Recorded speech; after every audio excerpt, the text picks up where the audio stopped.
Por mais de 3 bilhões de anos, a nossa Terra tem visto a ascensão e a queda de espécies. Ocupantes temporários de um mundo em mudança. Os vencedores desenvolvem traços novos e os perdedores tornam-se extintos.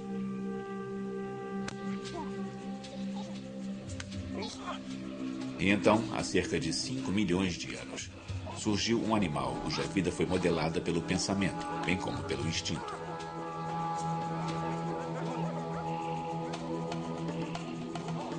E a mente dessa criatura se expandiu, evoluiu para um novo ser radical, um ser humano. Mas como eles tornaram-se nós?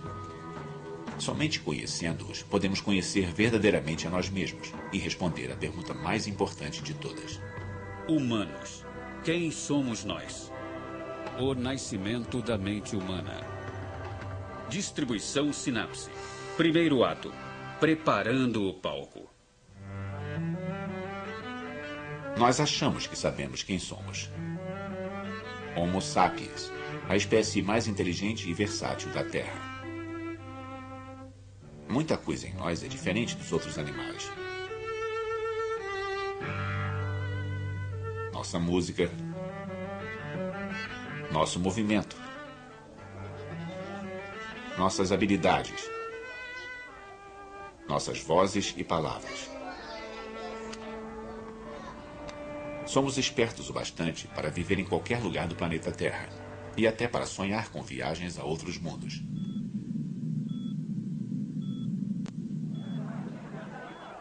Mas como isso aconteceu? Por que somos tão singulares? Cientistas começaram a desvendar o mistério.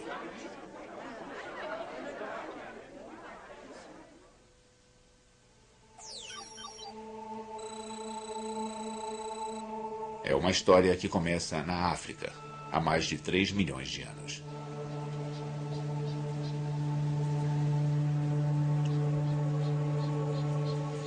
As selvas da África estão cheias de macacos primitivos. Seres que andam sobre 4 membros. Ninguém os chamaria de seres humanos. Mas há feras novas na área. Macacos que andam sobre apenas 2 pernas. Esta criatura nos dá um indício do nosso parentesco. E a espécie mais conhecida vem da África do Sul. Aqui ao meu lado direito está um antigo parente do ser humano chamado Australopithecus africanus, que viveu há cerca de 3 milhões de anos. Como podem ver, o nosso Australopithecus está de pé e tem as proporções do corpo bem primitivas, com braços relativamente longos e pernas relativamente curtas. Esta é uma razão pela qual é muito comum que paleontólogos chamem estes seres humanos primitivos de macacos bípedes. Os cientistas chamam isso de bipedismo. Começa com uma única família de macacos que carrega uma nova mutação genética. Genes que permitem que eles andem de um novo jeito. E floresçam. A evolução não é uma coisa que acontece por demanda. A evolução é um processo de seleção entre variações que surgem espontaneamente e sem uma razão particular.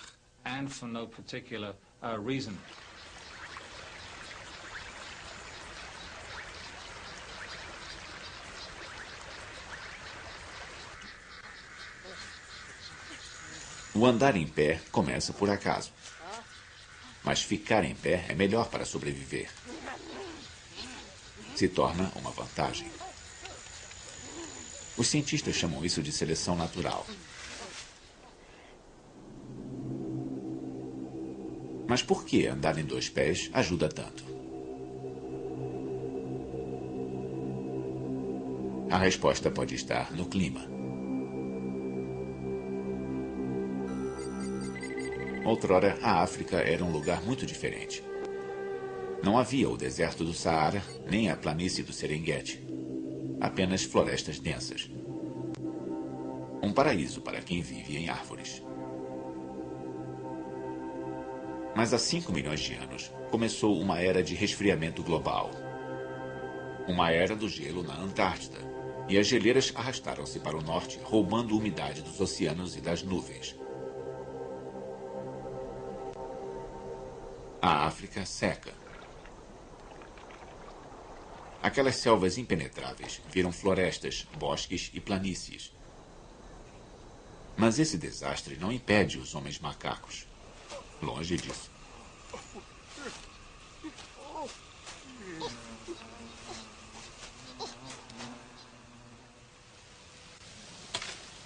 Pistas para o seu sucesso podem ser encontradas na África do Sul, em seus ossos fossilizados.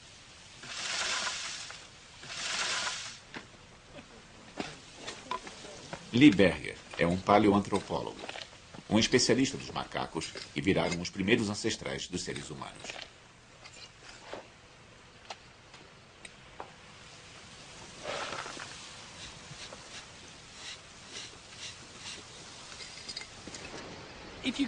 Se a gente pudesse entrar numa máquina do tempo e voltar uns 3 milhões de anos, o meio ambiente em que nossos pequenos australopitecos viviam não seria muito diferente do que se vê à minha volta agora.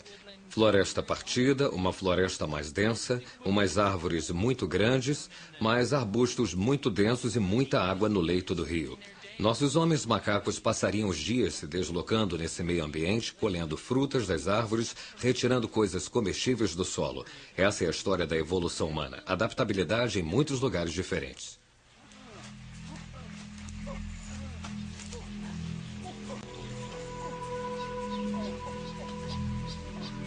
Os australopitecines podem andar de um pequeno grupo de árvores até outro.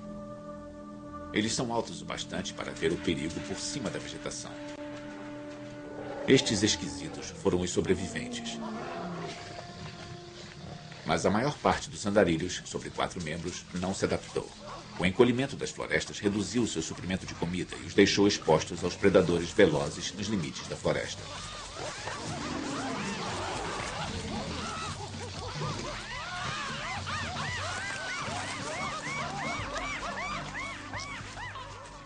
Muitos foram extintos.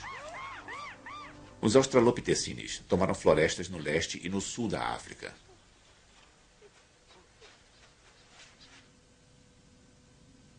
Foi um golpe de sorte na loteria da evolução. E em 2,5 milhões de anos, há 4 espécies diferentes desses macacos em pé, se balançando e desfilando pela África.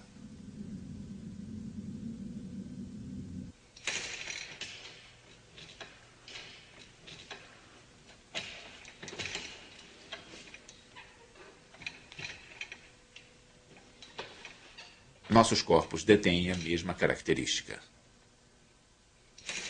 Braços para balançar. Pernas compridas para correr. Mas o trabalho de reengenharia da natureza nos deixou com muitas dores. Nós temos pés chatos, joelhos que se torcem, costas doloridas e todo um legado disso, de pegar um esqueleto essencialmente quadrúpede, um esqueleto de 4 pernas e deixá-lo de pé.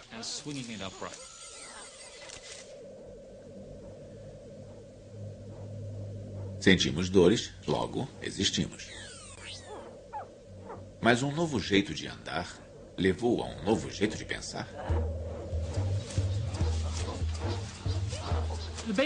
Os fundamentos básicos sobre o que nos torna humanos, o que nos torna fundamentalmente diferentes de todos os outros animais neste planeta, incluindo os nossos parentes próximos, os macacos, tiveram seus fundamentos nesses australopitecines. Quando andamos sobre 2 pernas, quando olhamos para o mundo como um objeto tridimensional a ser manipulado e usado, abrimos um mundo para nós a que nenhum outro animal poderia ter acesso do jeito que nós podemos ter.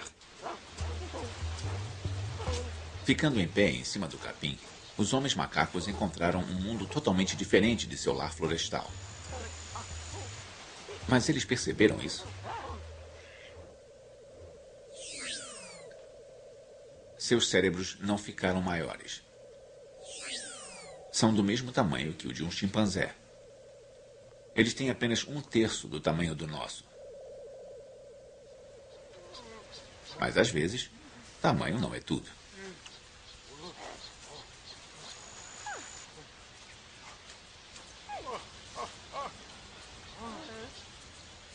Na minha mão eu tenho o cérebro de um Australopithecine e estamos tentando entender qual é a diferença entre este cérebro de Australopithecine e o do chimpanzé. Esta área é uma pista-chave. Ela mudou para a parte de trás do crânio, deixando mais espaço na frente para o cérebro lidar com problemas novos. Isso permitiria ao animal reconhecer melhor os rostos, ter comportamentos sociais complexos, definir locais de alimentação, fontes de água. Na verdade, ele está expandindo a sua adaptação ambiental.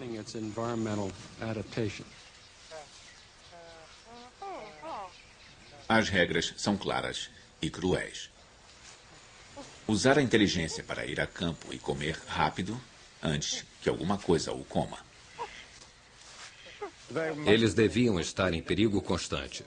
Então, uma das coisas que eu acho que deve ter sido importante foi reconhecer os sinais da natureza, aprender o que querem dizer os rastros no solo, manchas de sangue, vegetação partida, etc, etc.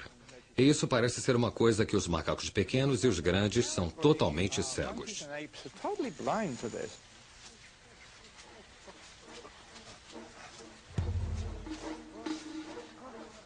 Foi assim que nós começamos. Um punhado de mutantes genéticos se deslocando de suas árvores pelas planícies abertas. Uma aventura arriscada que leva a um novo tipo de cérebro em um novo tipo de corpo.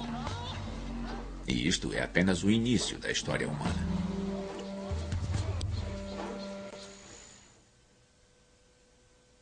Segundo ato, os primeiros inventores. Os australopithecines florescem na África há 2,5 milhões de anos. Um traço vencedor, nada ruim.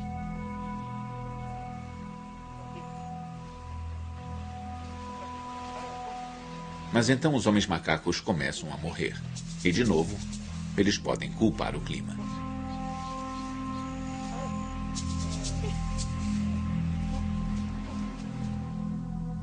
A crise é causada pelo resfriamento global.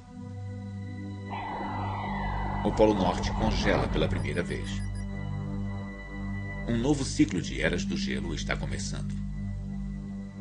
Para os macacos andarilhos da África, isto é um desastre. De novo na África, as florestas diminuem e os capinzais crescem. Para os australopithecines, atravessar os longos campos significa passar pelo corredor polonês de predadores famintos.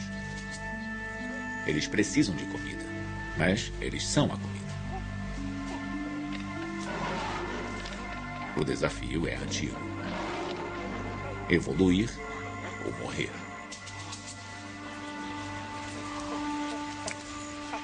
Felizmente aparece uma nova mutação entre os homens macacos.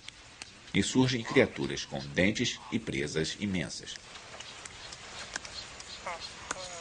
Elas comem castanhas e raízes duras. Este vegetariano durão, chamado robustus, é estudado pelo paleoantropólogo Rick Potts. O que temos aqui com o Robustus australopithecine é o que eu gosto de chamar de a máquina de mastigar na história de nossa família. Esta é uma espécie muito bem sucedida que tinha jeito para se adaptar às mudanças climáticas da época, a secagem da savana africana. Era uma criatura adaptada à savana, um especialista em habitats, mas muito bem sucedido nos meio ambientes daquela época.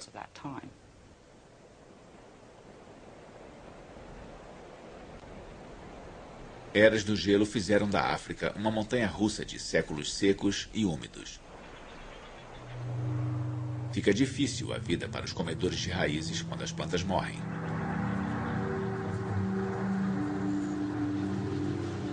E após 1 milhão de anos, os robustos descobrem que se especializaram na comida errada. Eles morrem. Um beco sem saída evolutivo. Mas, por sorte, há mais de um jeito de evoluir para um homem macaco melhor. Quando os meio-ambientes mudam, há duas estratégias que podem ser usadas para a evolução dos animais. Uma é virar um especialista, se adaptar a uma faixa estreita e específica de habitats e condições, como a maioria das espécies hoje. O segundo modo é virar um generalista, que é expandir as opções da sua linhagem, diversificar o seu comportamento e ser capaz de viver em uma grande variedade de ambientes. Essa também foi uma estratégia bem-sucedida e importante, principalmente na evolução humana.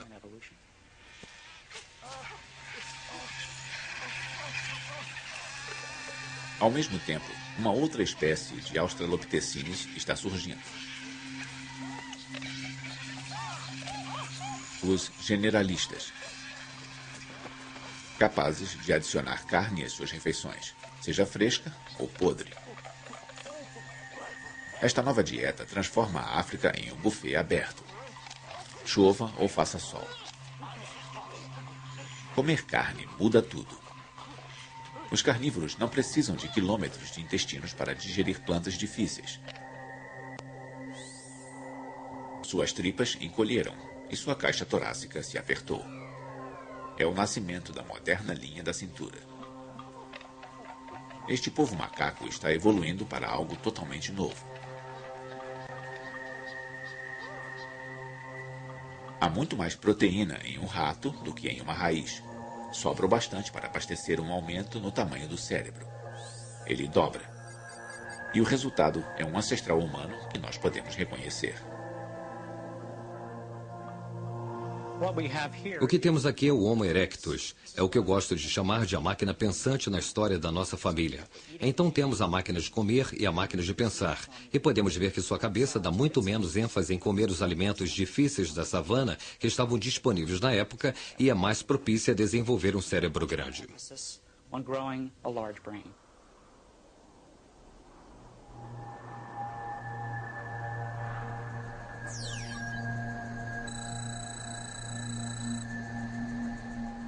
O humano que surge há 1.800.000 anos é obra da arte evolutiva. Alto e magro, rápido e inteligente.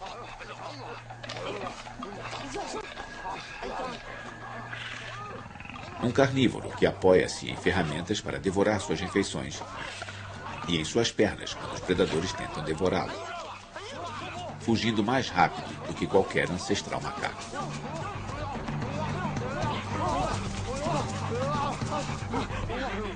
Ao meu lado está um Homo ergaster macho, ou também conhecido como um antigo Homo erectus africano, que era membro da espécie humana mais antiga que conhecemos e tinha as proporções do corpo exatamente como as nossas.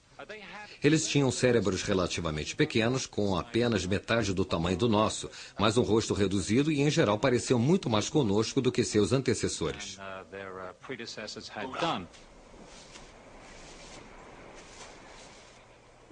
O Homo erectus é o primeiro a passar de 1,80 m de altura, o primeiro ser humano realmente à vontade nas vastidões. Caçador e saprófago, cuja dieta rica em proteína vai direto para a cabeça. Seu novo cérebro é o maior já visto entre os primatas.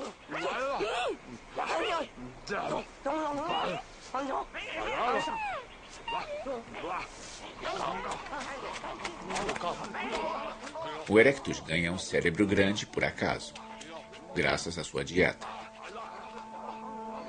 E isso resulta em um mundo de novas possibilidades. Ele começa a quebrar pedras para cortar e fazer ferramentas. Homem macaco algum jamais sonhou com tais coisas. O Homo erectus desenvolveu a capacidade de arrancar pedaços grandes de pedras das rochas e seixos. Temos, por exemplo, esta aqui, que tem esta marca imensa onde foi destacada de um pedaço de pedra bem maior. E aí o Homo erectus usava uma outra pedra para tirar lascas, ficando muito afiada.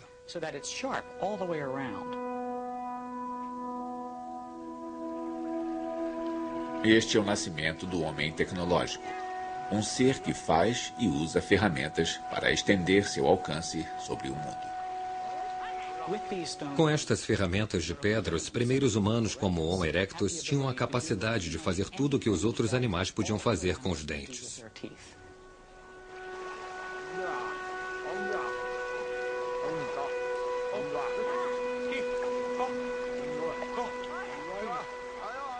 O Erectus é o primeiro a ver uma lâmina em um punhado de pedras.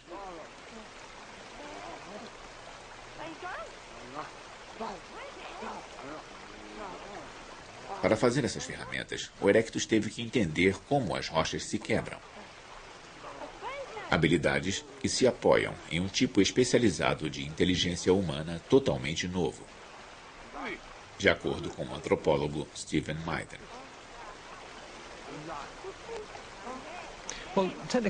A inteligência técnica é um termo usado para nos referirmos a como alguém pode manipular objetos e fazer objetos de um modo muito complexo.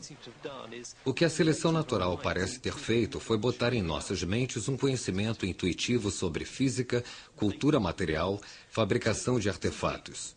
Então, de modo simples, quando alguém cresce nessas sociedades, pode aprender rapidamente a usar essas ferramentas. É como aprender línguas hoje. As crianças adquirem isso, elas não fazem esforço algum.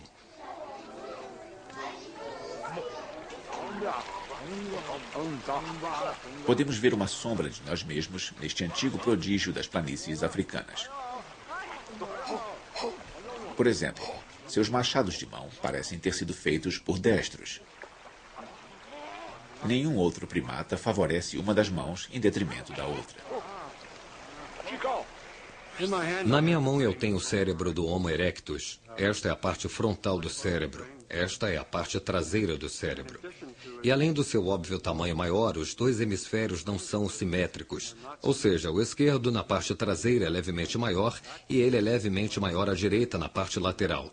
Nós achamos que isto tem a ver com a capacidade de distinguir direita de esquerda e nos dá a primeira evidência de destros no registro fóssil. Nossos corpos ainda se apoiam nessa divisão direita e esquerda. Isso permite que executemos movimentos complicados e tenhamos pensamentos além de qualquer outro animal. Nós achamos que os dois lados do cérebro fazem coisas diferentes. Por exemplo, se eu tento escrever uma frase, provavelmente estou usando mais o meu hemisfério esquerdo do que o meu hemisfério direito. Por outro lado, se eu estou pintando um quadro e tentando dar emoção e contexto a ele, é muito provável que eu vá usar o meu hemisfério direito para conseguir isso.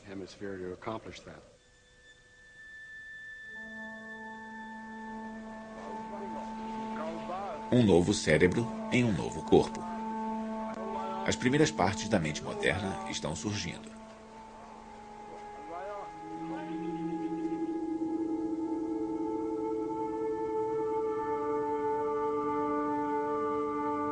Com o Erectus, estamos a mais da metade do caminho que nos separa dos macacos. Mas nós devemos uma outra nova habilidade ao Erectus, uma que vai mudar o mundo. Terceiro ato, a mente social. O Homo erectus apoia-se em mais do que ferramentas para sobreviver nas planícies hostis e famintas da África. Ele é parte do cardápio africano e descobre que está mais seguro em grupos.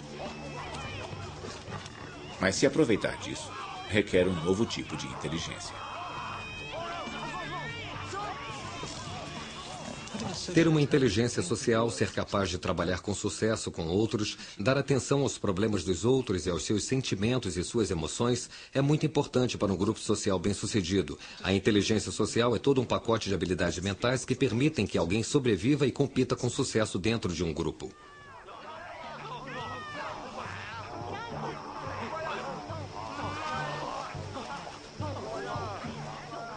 O Erectus vive em grupos de 2 a 100 pessoas, muito maiores do que qualquer sociedade de macacos.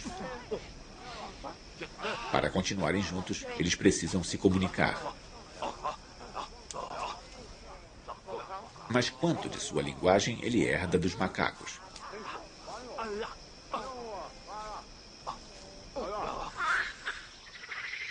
Para os macacos, grandes ou pequenos, os gritos eram usados para avisar sobre um perigo iminente ou para fazer propaganda de sexo. Um chimpanzé pode indicar por algum grito que está com fome ou que está irritado com um de seus colegas, ou pode emitir um som indicativo de que há comida por perto e que os outros devem vir e compartilhar.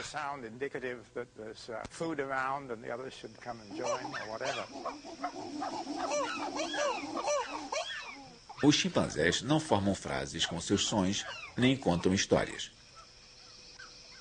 Mas ainda há ecos da fala dos macacos em nossa linguagem de hoje. Quando rimos, choramos ou fazemos gestos, ou quando ameaçamos as pessoas, o fazemos tal como os animais fazem com o seu sistema de comunicação. É a sobrevivência e é extremamente que coexiste com a nossa linguagem.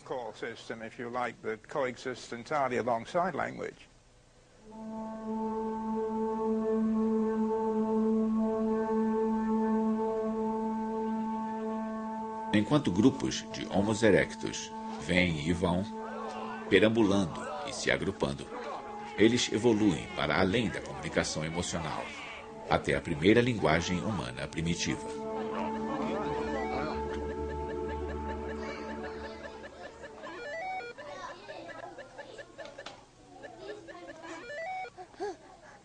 Alguns linguistas acreditam que podemos ouvir os padrões de discurso do Homo erectus ecoando nas vozes de nossas crianças mais novas. Como a maioria dos mamíferos, o erectus e os filhos do ser humano moderno nascem com laringes altas. Isto restringe o alcance dos sons que eles produzem, causando o que chamamos de falar como criança. As crianças modernas crescem sem isso.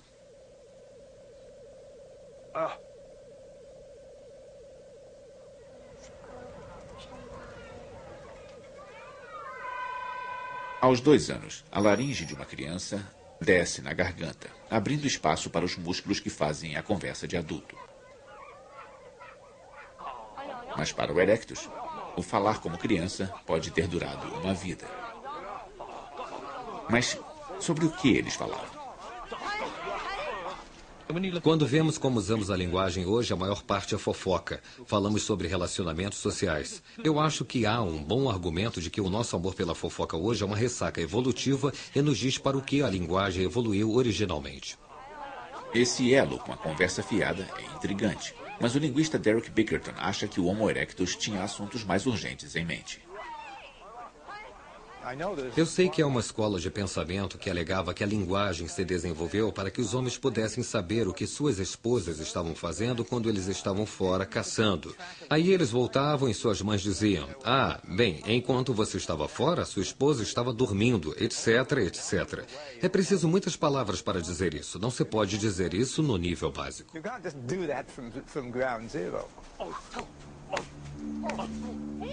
O Dr. Bickerton acredita que as primeiras frases humanas foram informações sobre onde o jantar estava sendo servido. Seria possível para um desses grupos de caça conseguir comida, trazê-la para os outros e contar como foi. É muito mais econômico se for resumido a uma palavra. Vocês podem vir com suas pedras e gravetos e afugentar as hienas. E pronto, comida para uma semana.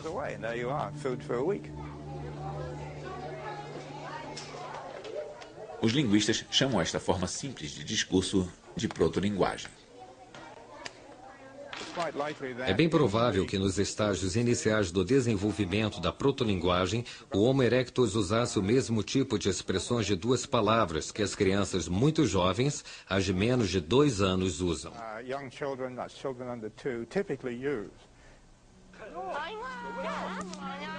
Ferramentas de pedra e a linguagem simples dão ao erectus uma vantagem evolutiva. Ele sobrevive por bem mais tempo depois de todos os homens macacos terem sido extintos.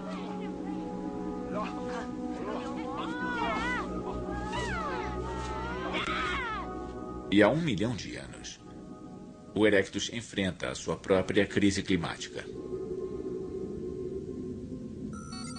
Uma grande série de eras glaciais, durando 90 mil anos de uma só vez, secou a África, criando as grandes savanas que conhecemos hoje.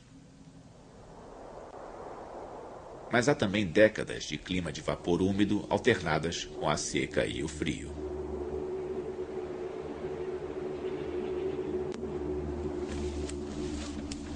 Quando o cardápio muda, o Erectus tem que escolher novos animais e plantas para comer. Sua sociedade está organizada bastante para pegar suas coisas e se mudar com as estações. Eles são os primeiros nômades, seguindo grandes migrações de caças, se aventurando em território desconhecido.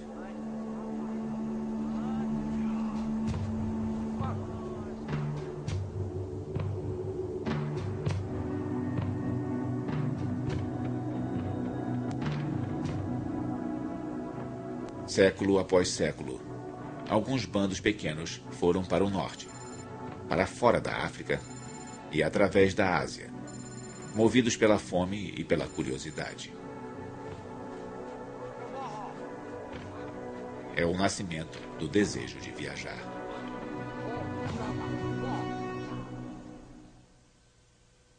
Quarto ato, o nascimento da primeira mente humana.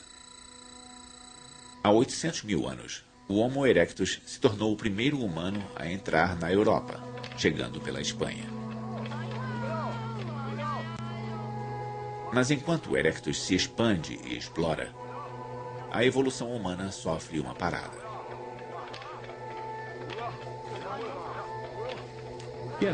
Durou muito tempo a presunção de que a evolução é um tipo de processo linear e que se os nossos ancestrais remotos tinham cérebros menores e nós temos cérebros maiores, então nas épocas intermediárias deve ter havido um processo lento de aquisição de aumento de inteligência. Um exame mais apurado mostra que não é esse o caso. A evolução tendeu, como todas as outras formas que conhecemos, a tomar um tipo de curso episódico.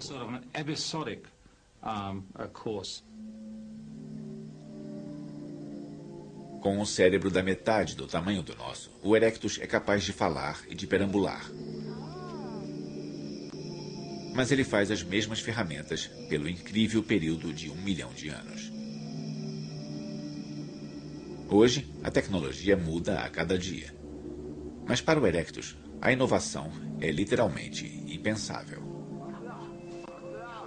Uma parte da mente humana moderna não está lá. Mas isso vai mudar na Europa durante a Era do Gelo. O Erectus encontra um mundo muito diferente de seu lar africano. Ele enfrenta a extinção na neve.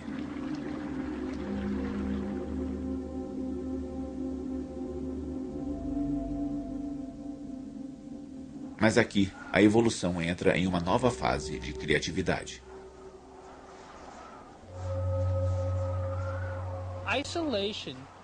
O isolamento pode ser uma vantagem seletiva, permitindo que certos aspectos se sobressaiam em uma população e que essa população se expanda quando acabar o isolamento.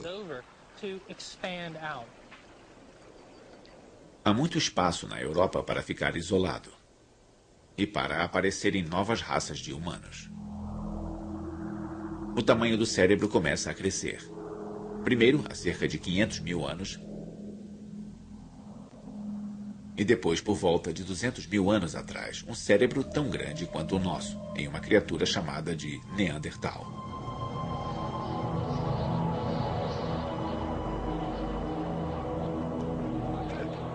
Hoje, frequentemente pensamos no Neandertal como um homem das cavernas rosnante e de andar pesado. Mas ele foi o rei da Europa na Era do Gelo, capaz de inovar e sobreviver no frio.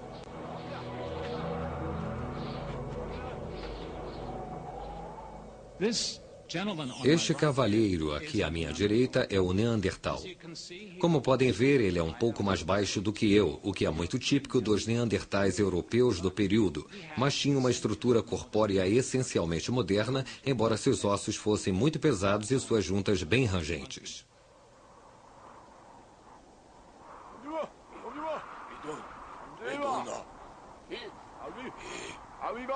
Os Neandertais são baixos e têm bom isolamento térmico, feitos para sobreviver no frio.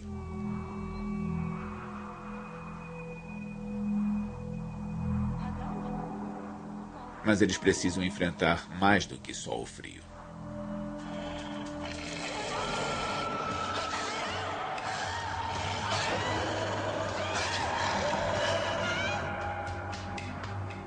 Há evidências de que os neandertais caçavam as suas presas, em muitos casos, em espaços confinados. E talvez por isso, muitos neandertais apresentem ferimentos e fraturas. Isso pode ser resultado de acidentes de caça.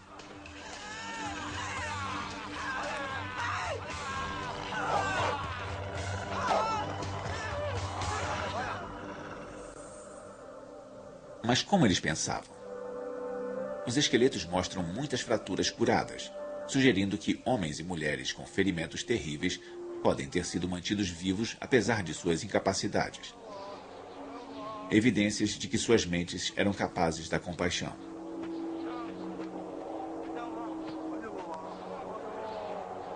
Outra pista do comportamento neandertal vem do formato de seus cérebros. Se olharmos o cérebro do Neandertal, todas as estruturas que vemos nele são quase exatamente as mesmas que vemos no cérebro humano moderno. Em outras palavras, não vemos diferenças essenciais entre o cérebro Neandertal e o cérebro humano moderno.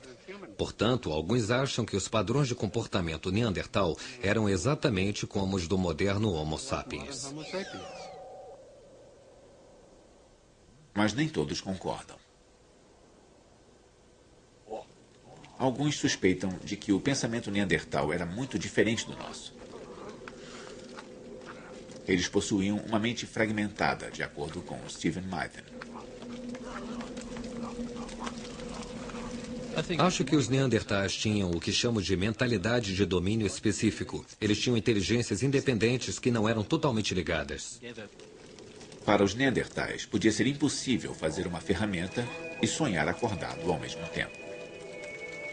Eu acho que de muitas formas os neandertais eram melhores para pensar sobre algumas coisas do que nós somos hoje. Acho que seus poderes de concentração deviam ter sido imensos. Quando estavam fazendo as ferramentas de pedra, não se distraíam, eles só faziam ferramentas de pedra.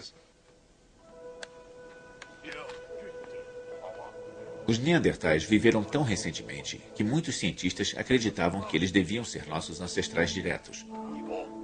Uma teoria que agora pode ser testada.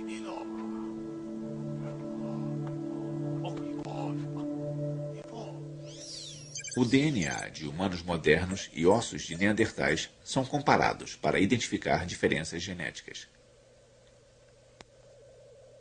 Entre humanos e neandertais, houve 27 diferenças, muito mais do que encontramos normalmente quando comparamos um humano a outro.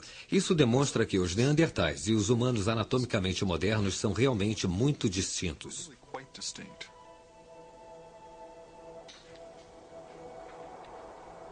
A velha teoria estava errada. Os neandertais não são nossos ancestrais diretos, mas são nossos primos. Há 200 mil anos, a Europa era o lar de uma espécie de humano com um cérebro tão grande quanto o nosso. Humano, mas não um de nós. Com certeza não devemos nos considerar como a medida do que é o ser humano. Nós somos totalmente humanos e os neandertais também eram. Não somos o único jeito possível de ser humano. Os neandertais eram como nós em muitos aspectos, tão humanos quanto nós. E é difícil para algumas pessoas se acostumarem à ideia dos neandertais serem diferentes de nós, mas mesmo assim serem totalmente humanos.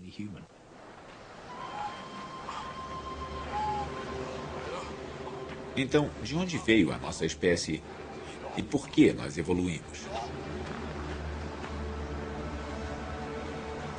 Este é o próximo e maior enigma na história humana.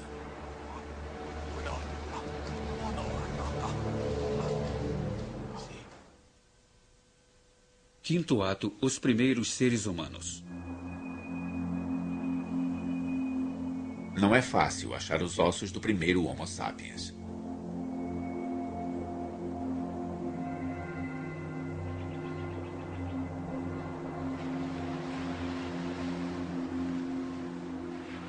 Até agora, a evidência mais antiga vem de uma caverna à beira-mar, perto da cidade do Cabo, na África do Sul.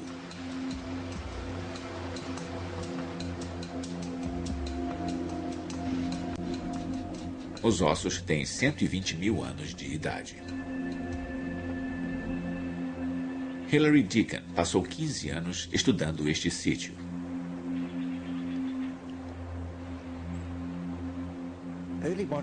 Os primeiros humanos são diferentes de seus predecessores por terem uma testa muito mais vertical, por terem queixo e vários aspectos cranianos anatômicos. Talvez eu possa explicar isso mostrando alguns dos fósseis. Este fóssil aqui é de um tipo de humano arcaico. Este é o famoso crânio Kubwe de Zâmbia, e ele é muito robusto em toda a arquitetura facial, com a região das sobrancelhas muito robusta. E se o compararmos a um humano moderno, e este é um exemplo, aqui temos uma testa muito mais vertical e a região das sobrancelhas levemente desenvolvida. E este é um crânio muito mais esguio e muito mais gracioso.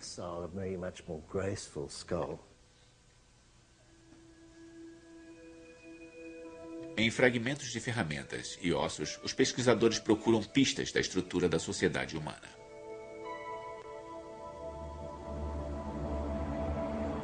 Esses humanos modernos usam ferramentas similares às inventadas pelos neandertais na distante Europa. Lanças e lâminas de pedra garantem uma dieta regular de focas, pinguins e peixes. Mas os cientistas duvidam que esses sejam os primeiros humanos.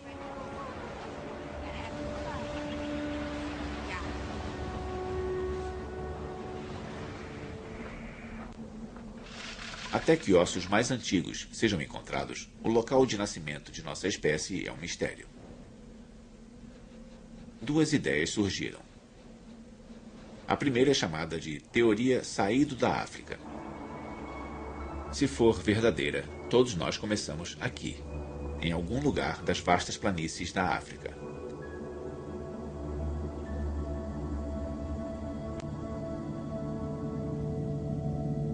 Ou o Homo sapiens se desenvolveu simultaneamente em vários locais, em 3 continentes.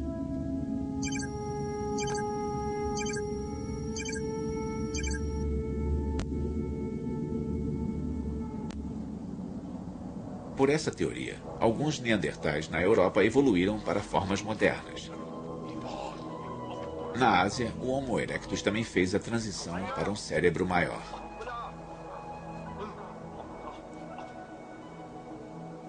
Três espécies na época, uma espécie agora. Se esta teoria multirregional for verdadeira, estes grupos separados teriam se deslocado, se encontrado, se acasalado e trocado genes até que todos os humanos da Espanha até Java virassem uma raça comum. Os geneticistas como Lynn Jordi são céticos. Um dos problemas reais da hipótese multirracial é que ela requer um número imenso de seres humanos na África, na Ásia e na Europa para permitir que o gene flua. Uma população muito pequena de humanos, 10 mil ou menos, não é o bastante para cobrir o globo em uma quantidade suficiente para permitir que o gene flua ao nível que seria necessário.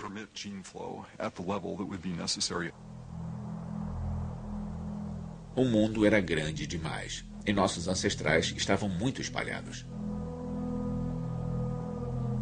Mas novas evidências genéticas podem ser capazes de resolver o enigma de nossas origens e de explicar como um minúsculo grupo de ancestrais poderia ter sido a semente dos humanos que conhecemos hoje.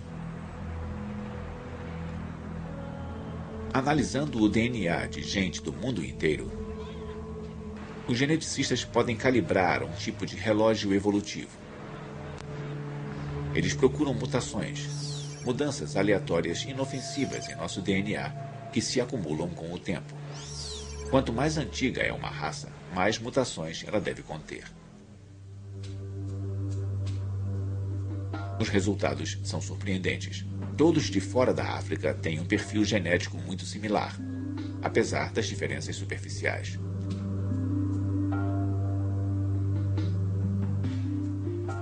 Mas o povo africano é diferente.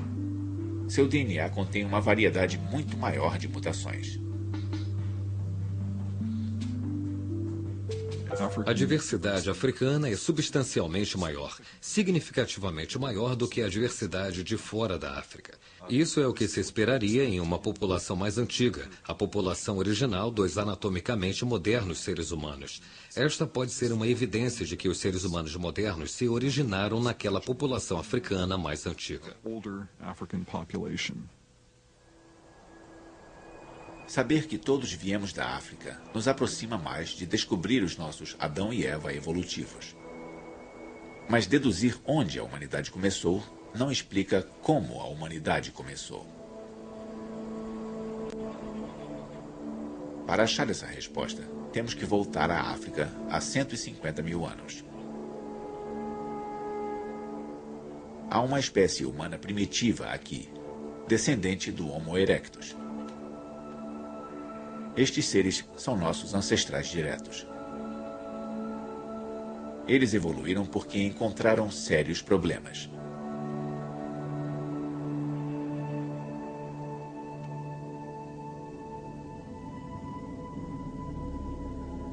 A Europa estava sob um frio profundo e a África estava tomada pela seca. Os desertos hostis se espalharam, criando barreiras que nossos ancestrais não podiam ultrapassar. Bandos ficaram presos e isolados nos litorais e em pequenas comunidades florestais. Os geneticistas suspeitam que ocorreu uma nova mutação que mudou tudo. O que tornou os modernos humanos especiais tem a ver com as nossas habilidades mentais. E isso foi provavelmente um novo fato mutacional que aconteceu.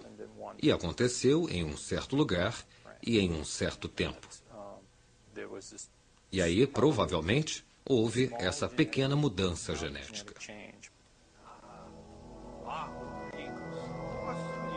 Uma mudança acidental em uns poucos genes pode mudar radicalmente o modo como as pessoas vivem e pensam. Seria uma mudança na tecnologia básica que eles usavam, talvez uma mudança no sistema social e, é claro, também pode ter sido uma mudança na biologia, na forma do corpo, ou talvez até uma mudança no modo como o cérebro operava.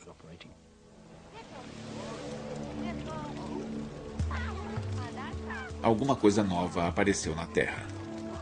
Um pequeno clã de humanos que são os ancestrais de todos os que vivem hoje. Eles têm um novo tipo de mente, um pacote de capacidades que dá a eles um modo diferente de pensar. O nosso modo de pensar.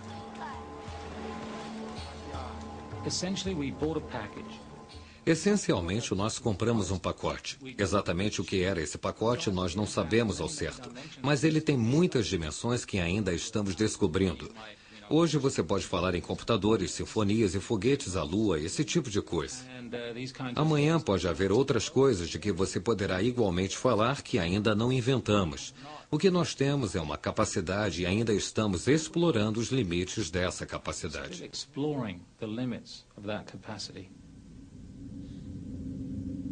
A nossa espécie e a nossa mente levaram 5 milhões de anos para evoluir. Durante a maior parte da história, fomos homens com aparência de macacos.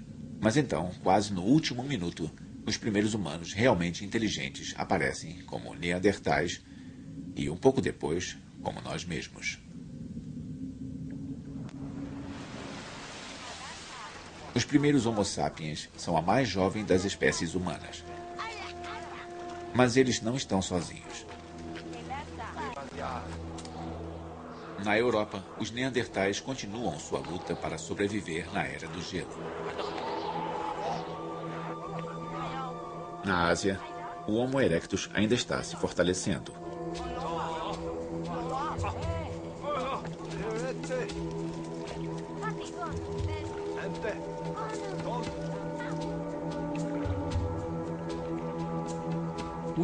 Nós tendemos a pensar que por estarmos sozinhos no mundo, o nosso jeito é o jeito normal de se fazer as coisas. Mas com certeza não é.